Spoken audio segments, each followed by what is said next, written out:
This is your C, third number. Secondary and tertiary alcohols are dehydrated under milder condition. For example, यहाँ ध्यान दीजिएगा, कल हम लोग जो B तक पढ़े थे उसी में इसको C कर दीजिए। एक्चुअली वो A था B था, ऐसा नंबर नहीं है टेक्स्ट बुक में, लेकिन हम लोग इसको A B C कर रहे हैं। ठीक है, चलिए, तो ये आपका B नंबर हुआ, C नंबर हुआ, तीसरा ही हुआ।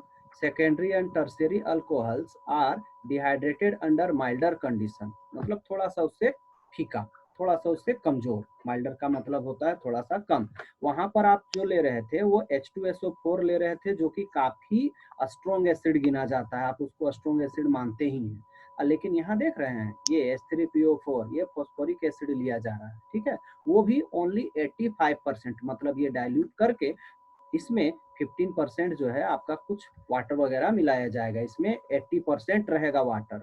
20% मतलब समझ रहे हैं, वो है H3PO4, लेकिन उसका मात्र 20%, इसमें उसका 85%।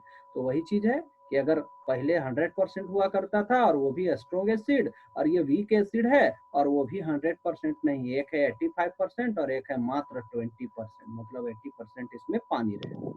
तो इसमें देखिएगा, this is your secondary alcohol and this is your tertiary alcohol, ये आपका टर्शियरी अल्कोहल है। अगर ये रिएक्शन करेंगे, ध्यान दीजिएगा, अगर ये रिएक्शन करेंगे तो उससे पहला वाला केस में ये अल्कीन देगा। डिहाइड्रेशन तो सब में होगा, लेकिन कहाँ का हाइड्रोजन और ऑक्सीजन हाइड्रोजन निकले कि वाटर बनेगा। तो देखिएगा यहाँ हुआ क्या है, इसका OH गया है, और या तो इधर से ले लीजिए हाइड्रोजन या इधर से ले लीजिए, कोई फर्क नहीं पड़ता, क्योंकि वो एक, समझिए कि ये सिमेट्रिकल टाइप का है। तो एक हाइड्रोजन निकाल दीजिए और एक OH निकाल दीजिए। ठीक है, ये निकलने के बाद H2O वो बाहर किया, देख लीजिए, और इनके बीच डबल बॉन्ड का फॉर्मेशन किया गया है।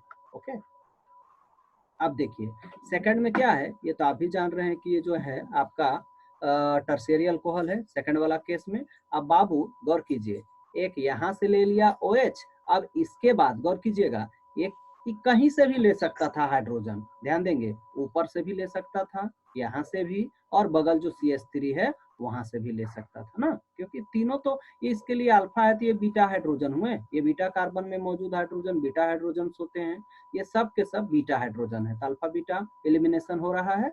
ध्यान देंगे, आप यहाँ से निकाले हैं, टेक्स्ट बुक में निकाला गया है, देख लीजिए ऊपर से। तो अगर एक हाइड्रोजन यहाँ से निकलेगा, OH यहाँ से निकलेगा बाबू, तो पक्का डबल बॉन्ड तो इस जगह देना होगा ना, यहाँ ना देना होगा, तब कहीं जा करके ये एक अल्कीन होगा, देख लीजिए, है ना। तो इस तरह अगर माइल्डर कंडीशन दिया जाएगा तो डिहाइड्रेशन होगा, और डिहाइड्रेशन होने के बाद वो दोनों सिचुएशन में अल्कीन का निर्माण करेंगे। देख सकते हैं यहाँ भी अल्कीन है, यहाँ भी अल्कीन है, दोनों अल्कीन्स होंगे।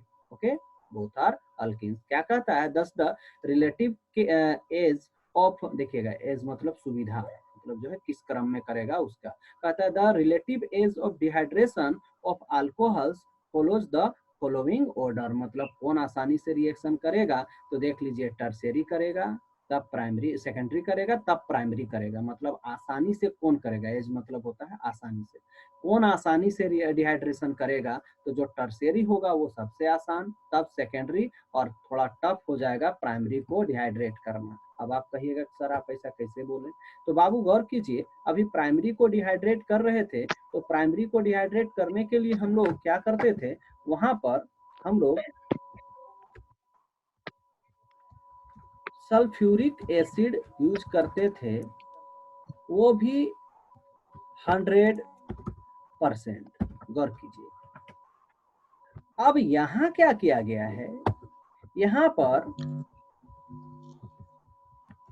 फॉस्फोरिक एसिड यूज किया गया है, वो एक में है 85% और दूसरा में है ओनली 20%। अब बताइए, अब पहली बात दोनों में कंपेयर कीजिए।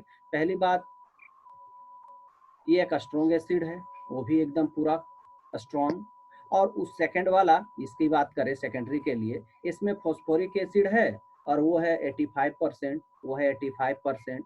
सेकंड है, थर्ड है, ये नीचे वाला रिएक्शन के लिए, टर्शियरी के लिए, वो फॉस्फोरिक एसिड है और वो भी ओनली 20%। अब बताइए, ये तो और फीका हो गया ना, कहिए कि कहने भर का एसिड ले रहे हैं, यहाँ थोड़ा जो है मॉडरेट है, मीडियम है, और भाई पहला वाला में तो और स्ट्रॉन्ग है, इसीलिए बोला कि सबसे स्ट्रॉन्ग जाएगा तब डिहाइड्रेशन होगा। इसका मतलब होगा कि जो प्राइमरी होगा वो नहीं चाहेगा कि मेरा डिहाइड्रेशन हो, तब ना स्ट्रॉन्ग एसिड को पूरा 100% देना पड़ा, पहला।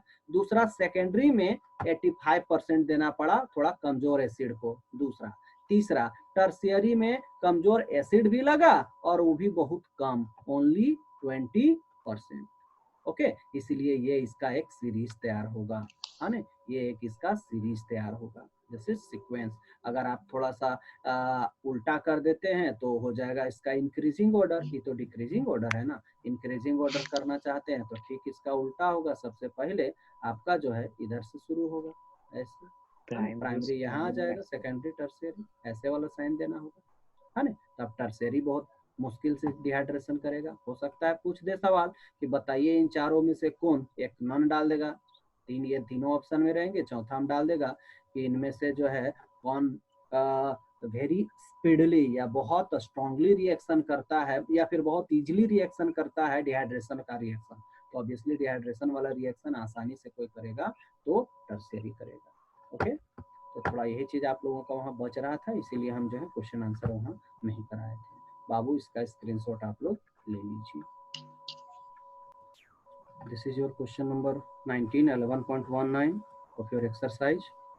एक्सरसाइज का क्वेश्चन है आप सबका, और यहाँ से मिलता है ये एक्सरसाइज का 11.19 का क्वेश्चन है ना, और ठीक टॉपिक उसके नीचे यही पढ़ाना था जो अभी हम लोग खत्म कर रहे थे ना, उसमें इसी का डिस्कशन होना था, इसीलिए हम लोग इसको सामने रखे हैं। ठीक है, देख लीजिए, mechanism of acid dehydration of ethanol to alkene. अच्छा थोड़ा सा रुकिए,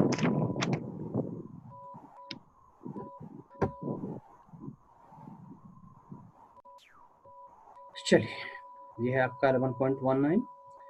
तो क्या कहता है कि 3 स्टेप में होने वाला एक मैकेनिज्म है, रिएक्शन मैकेनिज्म है ना, जो 3 स्टेप में कंप्लीट होगा इनटू 3 स्टेप्स, है ना। तो उसमें क्या है बाबू, देखिए रिएक्शन हुआ कैसे, ध्यान दीजिएगा मेरी बात को, ठीक पिछला रिएक्शन का उल्टा है ये, पिछला जो रिएक्शन हुआ था ना, ठीक उसका हम लोग उल्टा इसमें पढ़ेंगे बाबू। कल भी हम आप सबको दिखाए थे कि उसमें क्या था कि एक अल्कीन में वाटर डाल के अल्कोहल बनाते थे। ओके, अल्कोहल बनाते थे। यहाँ क्या करना होगा, ऑलरेडी वो अल्कोहल है, उससे वाटर को बाहर करके हम लोगों को अल्कीन बनाना है। तो सिंपली उसमें भी 3 स्टेप था, इसमें भी 3 स्टेप होगा। आप बताइए, आप अपने घर से मेरा इंस्टीट्यूट आए हुए हैं, आपको यहाँ आने में 2 किलोमीटर लगा है, तो आपको जाने में भी तो 2 किलोमीटर जस्ट बैक मूवमेंट करना होगा, बस उसी तरह इसमें भी होगा, ठीक उसी का उल्टा आपका होगा, है ना। ध्यान दीजिएगा कि ठीक जो है 3 स्टेप रिएक्शन यहाँ भी,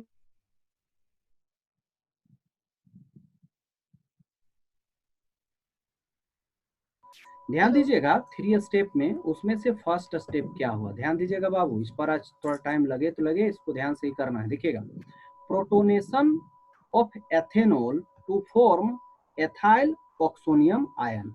ध्यान दीजिएगा, ये आपका अल्कोहल है, एथेनॉल है, ठीक है, एथेनॉल। थोड़ा सा आप लोग अभी सुन लीजिए, कुछ देर बाद कट जाएगा, हाँ कटेगा, उसके बाद थोड़ा सा 2-4 मिनट 5 मिनट बाद हम खुद बोलेंगे कि ज्वाइन कीजिए। ओके, थोड़ा सा ध्यान दीजिएगा। देखिए क्या हुआ इसमें, क्या है कि ध्यान देंगे, ठीक उसका उल्टा होने जा रहा है इसमें। ये तो अल्कोहल है, ध्यान से देखेंगे इसको, ठीक है, अगर बीच में कट जाता है तो भी हम फिर से यहीं से स्टार्ट करेंगे। ये आपका है एथेनॉल, ठीक है, इसको मिल गया बगल में एसिड। तो बाबू OH जो है हाइड्रोक्सिल ग्रुप है, उस हाइड्रोक्सिल ग्रुप में बहुत अच्छा संख्या में, बहुत अच्छा मात्रा में दो मौजूद है lone pair of electrons. Lone pair of electrons जो है वो अपने इलेक्ट्रॉन से इस हाइड्रोजन आयन के साथ बॉन्डिंग करेंगे, क्योंकि आपको पता है कि सर मेरे पास बहुत ज़्यादा इलेक्ट्रॉन्स हैं और मेरा दोस्त जिसको हम अपने पास लाना चाहते हैं उसके पास नहीं है हाइड्रोजन के पास इलेक्ट्रॉन, क्या करेगा, अपना 2 इलेक्ट्रॉन दे के इसके साथ बॉन्ड बनाएगा। और जब भी कोई सिंगल कोवेलेंट बॉन्ड बनते हैं तो एक इलेक्ट्रॉन ए एटम का होना चाहिए और एक इलेक्ट्रॉन बी एटम का होना चाहिए, दोनों मिलजुल करके इस काम को करते हैं। पर ध्यान दीजिएगा ऐसा भी होता है कि एक बी के पास कोई इलेक्ट्रॉन है ही नहीं, मतलब वो पॉजिटिवली चार्ज है, और ए के पास एक लोन पेयर ऑफ इलेक्ट्रॉन्स है, मतलब इलेक्ट्रॉन का एक जोड़ा है जो बिना काम का है। तो क्या करेगा, ए दे देगा एक इलेक्ट्रॉन बी को, भाई तुम ले लो एक इलेक्ट्रॉन अपने पास रखो। एक इलेक्ट्रॉन जो है वो डोनेट कर देगा इसको, और एक इलेक्ट्रॉन तो मेरे पास रहेगा ही बचा हुआ। अब होगा क्या कि दोनों आपस में इलेक्ट्रॉन्स ऐसे बॉन्ड बना लेंगे, है ना, मतलब अब ये ए बी के साथ बॉन्डिंग करेंगे। ओके, बी के साथ ये बॉन्डिंग। अब देखिएगा ए बी तो बॉन्डिंग कर लिए, अब होगा क्या, बॉन्डिंग भी होगा, ध्यान दीजिएगा OH। अब ये जो हाइड्रोजन था इसको इसके साथ वो ऐड कर लिया, लेकिन हुआ क्या कि चूंकि H के ऊपर प्लस था, इसीलिए जब आप मेरे साथ जुड़िएगा और अब मेरे पास कर्जा है तो मेरा दोस्त बनिएगा ना आप, तो आप भी मेरे तरह कर्जदार हो जाएंगे। देख लीजिए आप भी उसी तरह हो जाएंगे जैसे हम थे। तो देखिए अब इसके ऊपर प्लस साइन आ गया। This is called protonated ethanol या फिर एथाइल ऑक्सोनियम आयन। बाबू ऑक्सीजन के ऊपर पॉजिटिव चार्ज हो तो ऑक्सोनियम आयन कहा जाता है। हुआ ना, ये 2 कार्बन से बना हुआ ग्रुप अल्काइल ग्रुप है, इसलिए इसको बोला एथाइल, और ये बाकी रहा ऑक्सोनियम आयन। हाँ, तो फर्स्ट केस में क्या होगा कि प्रोटोनेशन होगा। बाबू याद रखिए, प्रोटोनेशन मतलब प्रोटोन का जुड़ना, उसके ऊपर प्रोटोन जुड़ेंगे और प्रोटोन जुड़ने से वो एक एथाइल ऑक्सोनियम आयन का फॉर्मेशन करेंगे फर्स्ट स्टेप में। ठीक है, अब देखिएगा जरा ध्यान दीजिएगा बाबू, आप लोग ना स्क्रीनशॉट ले लीजिए, तो बीच में कट जाएगा तो फिर दिक्कत होगी। ओके, स्क्रीनशॉट इसका ले लीजिए आप लोग।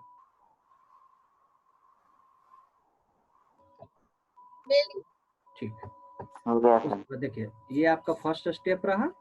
अब सेकेंड स्टेप में देखिए, आपको बताया है कि 3 स्टेप में ये पूरा होता है, ठीक ना। सेकेंड स्टेप में देखिए फॉर्मेशन ऑफ कार्बोकेटायन।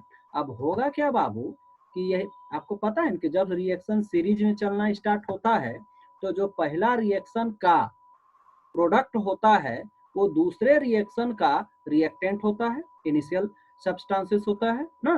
देख लीजिए ये सेकंड के लिए हुआ ना, ये देखिए सेम वही उतारे होंगे, याद रखिए बाबू, मैकेनिज्म ऐसे ही बढ़ता है। अब देखिए ये फास्ट हुआ था, ये स्लो होगा। अब होगा क्या कि ये लोग खुद सोचेगा कि यार हम लोग दोनों अगर अलग हो जाएं, अगर हम लोग दोनों यहाँ ऐसे करके अलग हो जाएं तो हम लोग वाटर का फॉर्मेशन कर सकते हैं, नहीं। देखिए ना H2 और O, H2O देख लीजिए, दिस इज H2O। और तो और ये अपना पॉजिटिव चार्ज बगल वाला को थमा रखेगा और ये भाग जाएगा।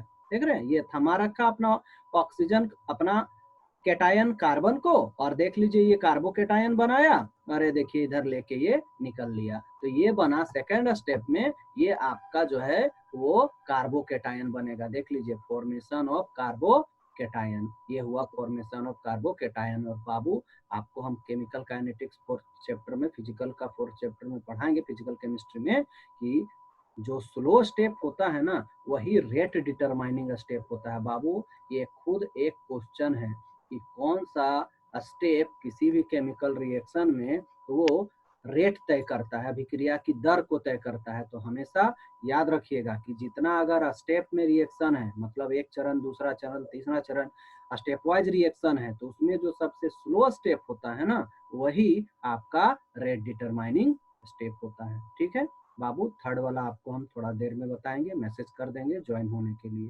क्योंकि ये क्लास यहीं पर खत्म हो रहा है।